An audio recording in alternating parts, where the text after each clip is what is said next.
Hello guys! So for today's video natin, mag-unbox po ulit tayo ng panibagong modem. So ito po yung bagong labas ni PLDT. Ito yung PLDT Home Wi-Fi 5G. So yung model po ng modem na ito ay H153-381. Ayan yung model niya. So alamin natin guys kung ano bang meron sa modem na ito at kung gaano ba ito kabilis. So tutok naman po kayo sa video nito.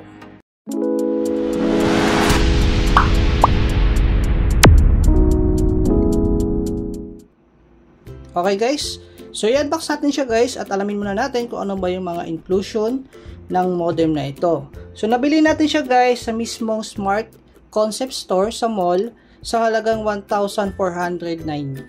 So pwede din po kayo mag-order nito sa Shopee or Lazada, pero unfortunately po lagi siyang out of stock. So ganun po siya ka-demanding. Okay, so i-unbox natin siya guys.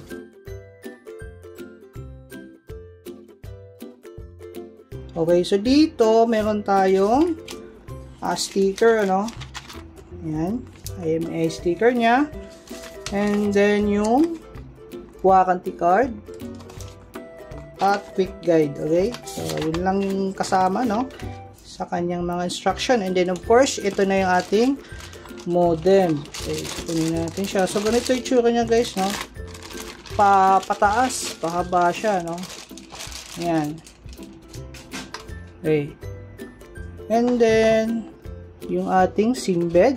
Dito yung SIM bed. So, wala na yung SIM card guys kasi nakakabit na po dito sa mismong modem, ano? Tapos, meron tayo ditong box. Tingnan natin.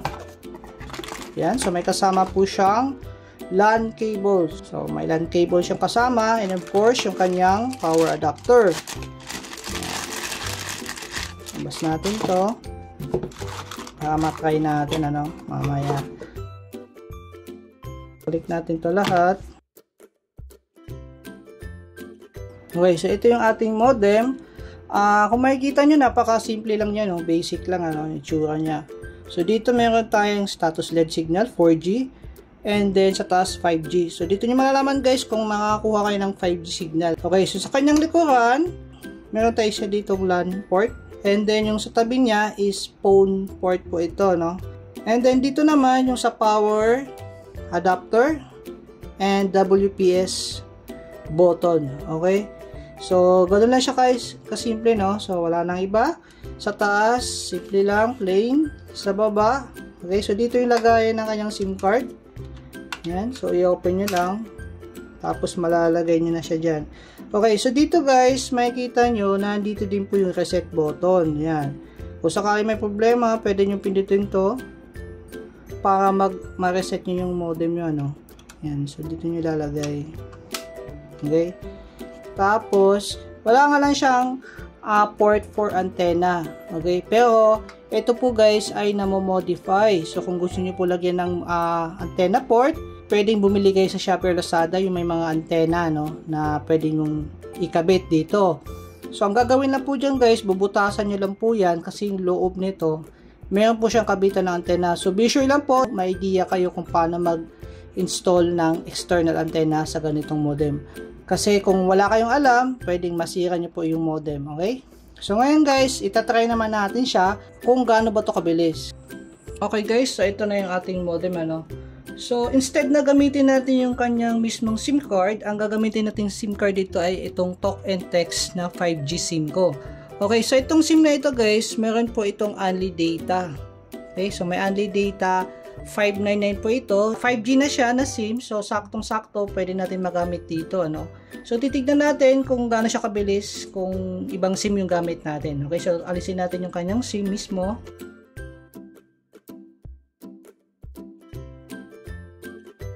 Tapos power on natin siya.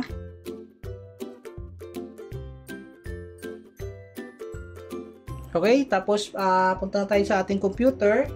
So una, dito muna tayo sa Google Speed Test, ano. So run natin siya. Yan. Totoo nga mabilis siya, no. So umabot na tayo ng 380 plus, 90 na. Okay, umabot tayo ng 400. Okay, kanina. So 393.4 Mbps po yung download speed. Then sa kanyang upload speed, 47.9 Mbps. So ganun po siya kabilis guys. So kung ikukumpara nyo po to previous modem na gamit ko, naglalaro lang po yun sa 50 to 60 Mbps. Napakalayo po ng agwat nila, okay? So ngayon, i-try naman natin siya sa speed test by Ookla. Okay, so dito tayo next. So try natin.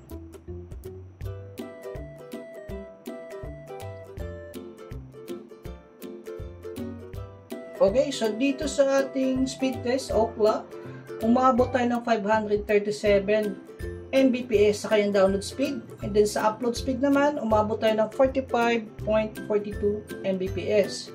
Okay, so i-try naman natin guys next sa fast. Okay, sa fast speed test. So i-try natin dito guys kung gaano kabilis. Sa fast speed test, umabot tayo ng 520 Mbps. So, talagang napakabilis siya guys, ano? So, i-try naman natin guys yung kanyang upload speed.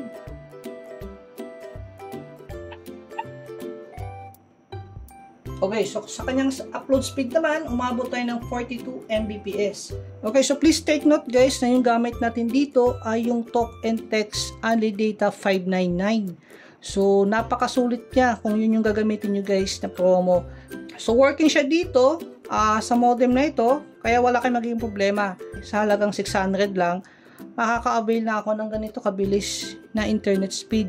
So, yun lang guys yung ating kabuuang review para sa modem na ito.